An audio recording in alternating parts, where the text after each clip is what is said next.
All right, today we are going to do the last steps of a retraction test. You can see that we're on jacks. The jacks are locked.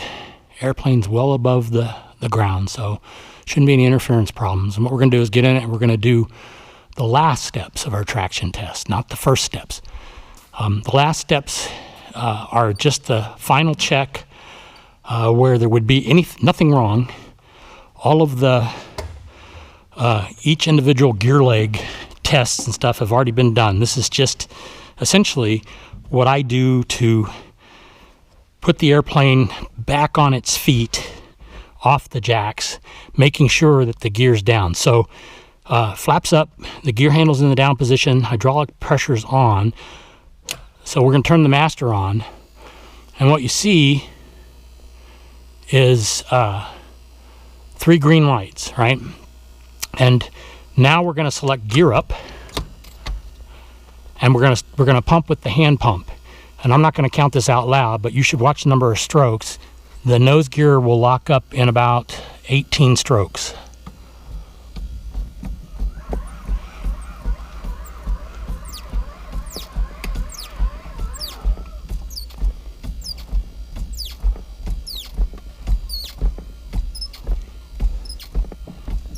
Okay, that latches the nose gear. Now we're going for the mains. It's the left, and that's the right. Now, to finish this, turn the hydraulic pressure off, so there's no pressure on the system, and we have no red lights and no green lights.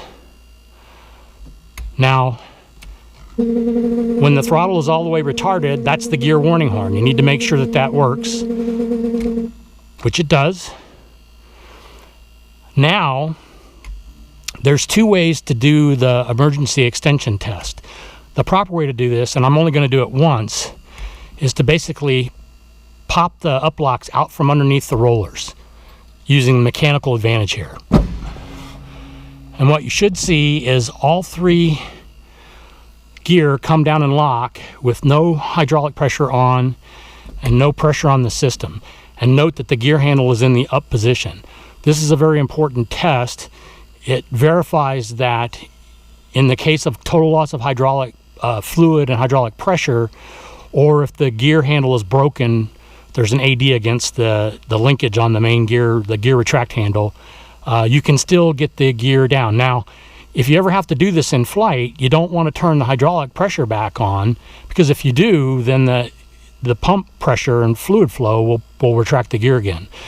So we're going to pull it up one more time as an indication. I'll show you how I do this.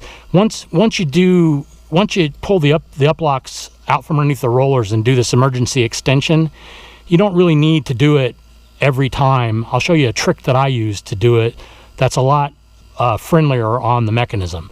So here we go. Hydraulic pressure back on, or system pressurized, gear handle in the up position, and we'll pump them up again.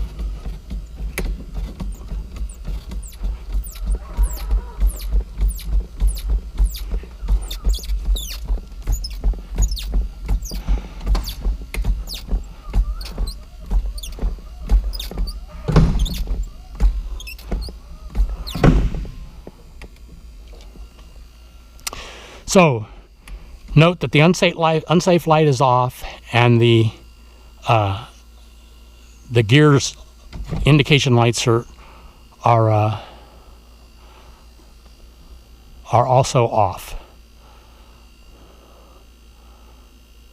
I'm not sure what the hydraulic valve light is. Anyway, so what we'll do is, instead of using just total mechanical advantage, what we'll do is we'll pressurize the system with the gear handle in the up position and the hydraulic pressure on, and that takes the rollers off the up locks. With that going good, then you can select that, and it's a lot less force to pull it. Now the gear's still pressurized, so it should still be up, but once you depressurize the system, then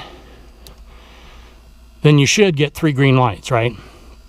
Okay, now, very important, before you shut this whole thing off, what you want to do is select gear down, and you want to make sure that you pressurize the system. Now, on airplanes that have a hydraulic pressure gauge, what I do is I pressurize the system until I see 1,000 psi on the gauge, which you should be able to easily do with the hand pump. On this one, just do like 10 or 15 strokes. And that's essentially the end of the exercise. This is not the original configuration for the light system. So this light, I think, is the indicator light for pressure on. That should turn the light off, which it does. I don't know why it didn't do that in flight. But anyway, you want to make sure that you have the proper light indications on the system. And that's all there is to it. Again, this is the final activity for a Navion gear retraction test. This is not, I don't consider this adequate for like an annual inspection, simply because you need to put your hands on each gear leg and inspect trunnion bearings and linkages and so forth and so on, and look for leaks, etc., etc. But before you put the airplane back on its feet off the jacks, you always want to make sure you have 3 green lights and that you've pressurized the system with the gear handle in the down position. Now you know it's safe. And that's all there is for this video.